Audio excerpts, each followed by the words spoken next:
Terus untuk wacana revisi Undang-Undang MK ini menurut Bapak gimana? Apakah itu untuk supaya lebih bagus atau malah kurang kontraproduktif atau gimana menurut Bapak? Revisi Undang-Undang MK ini kan tidak banyak yang yang menyangkut substansi. Revisi Undang-Undang MK ini lebih menyasar individu. Kalau saya baca 3 pasal yang akan direvisi oleh DPR dan pemerintah itu menyangkut masa jabatan hakim MK. Nah, hakim MK itu kan ada 3 orang itu diusulkan oleh Presiden, 3 orang oleh DPR, 3 orang oleh Mahkamah Agung. Nah, mereka punya masa jabatan 15 tahun, ya. Sampai usia 70 lah. Oh, batas usia. Sampai usia 70 tahun. Nah, mereka yang misalnya sudah menjabat 5 tahun, nah untuk masuk pada 5 tahun berikutnya, itu dia mesti mendapat persetujuan dari siapa yang mengusulkan dia. Ya. Nah, Saldi Isra itu diusulkan oleh Presiden. Waktu itu saya menjadi panselnya. Ya. Nah, dia udah lebih dari 5 tahun. Dan sekarang dia mesti mendapat persetujuan dari Presiden untuk bisa melanjutkan jabatannya sebagai hakim MK. Nah, kalau Presiden tidak setuju, ya dia out. Nah, sama dengan Arief Hidayat mesti minta persetujuan DPR. Soehartoyo mesti minta persetujuan dari Mahkamah Agung. Karena dia usulkan oleh Mahkamah Agung.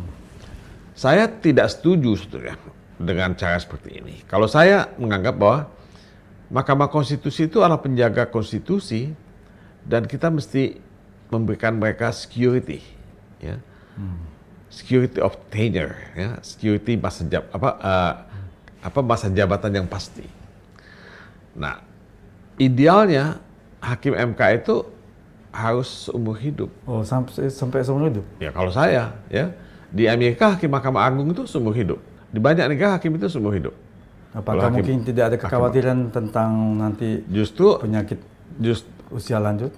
Kalau dia lanjut, dia bisa mengundurkan diri. Ya kan? Kalau dia usia lanjut, dia mengundurkan diri. Kalau dia sakit, dia mengundurkan diri. Kalau dia merasa ya sudah nggak mau bekerja lagi sebagai hakim agung, ya mundur. Nah, jadi kalau tidak ada ketentuan-ketentuan mengenai perpanjangan, hakim agung atau hakim Mahkamah Konstitusi itu merasa tidak ada beban. Kalau misalnya seperti sekarang, nanti Saldi itu mesti minta persetujuan Presiden supaya bisa diperpanjang masa jabatannya. Ya dia pasti akan mengkontrol dirinya, mensensor dirinya. Tidak berhadapan dengan Presiden.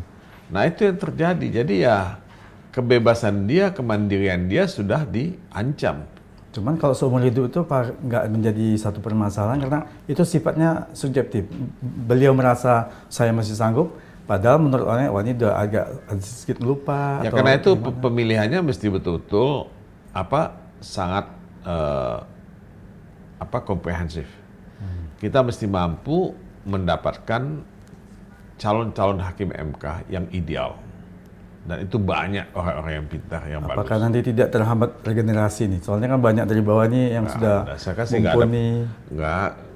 Kalau untuk jadi hakim MK itu mesti harus senior. Ya. Jadi bukan soal regenerasi.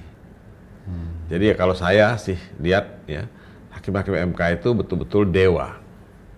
Dewa, penjaga konstitusi. Bengawan hukum yang menjadi penjaga konstitusi. Jadi itu orang-orang yang sangat spesial. Ya, tidak semua orang bisa gitu. Nah, jadi pemilihannya itu juga harus tidak politik, ya.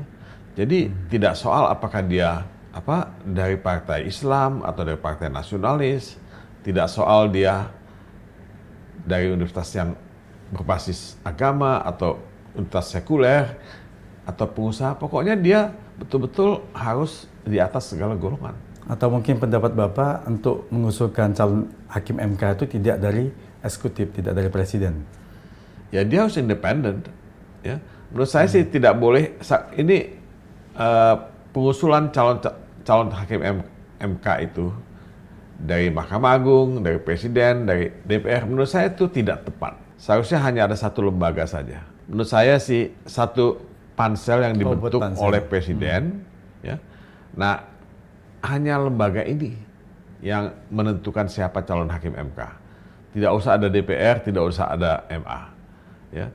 Nah, nanti mereka yang dipilih betul-betul orang yang sangat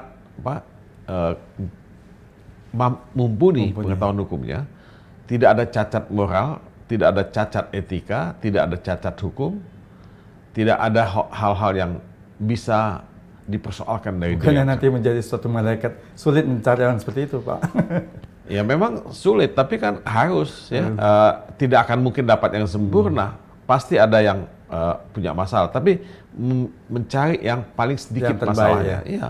Yang terbaik semuanya. Nah itu kalau itu diangkat ya, dipilih, diangkat seumur hidup, dia nggak mikir lagi mesti, waduh, mesti kompromi soal ini, mesti berbaik-baik dengan yang ngangkat segala macam. Dia nggak akan mikir lagi, karena masa jabatannya sudah terjamin.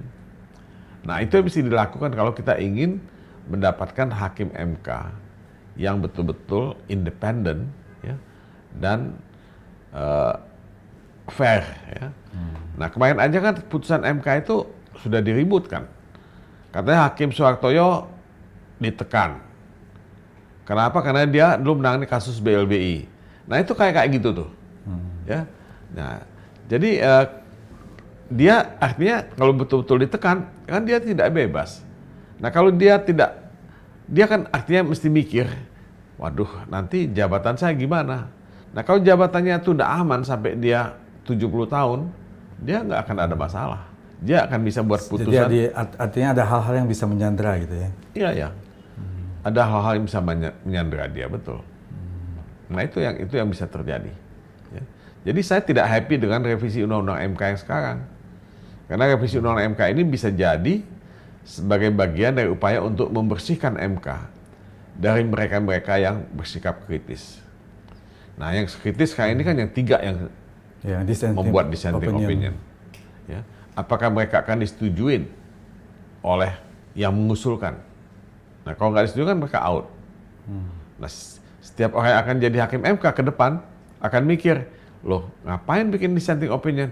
Pasti saya nanti out, bahaya kan? Nah, makanya hal-hal semacam itu. Jadi ya ini sistem tidak sehat kalau itu.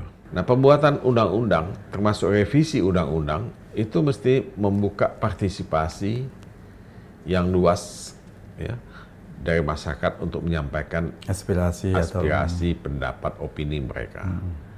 Nah ini katanya dibuat ya dengan sedikit sembunyi-sembunyi, ya. Isunya. Nah, jadi tidak mengundang partisipasi publik, ya.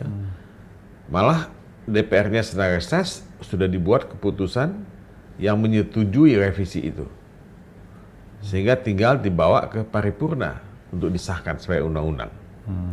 Ya kalau ini yang terjadi ya memang publik berhak kecewa gitu, melihat proses ini.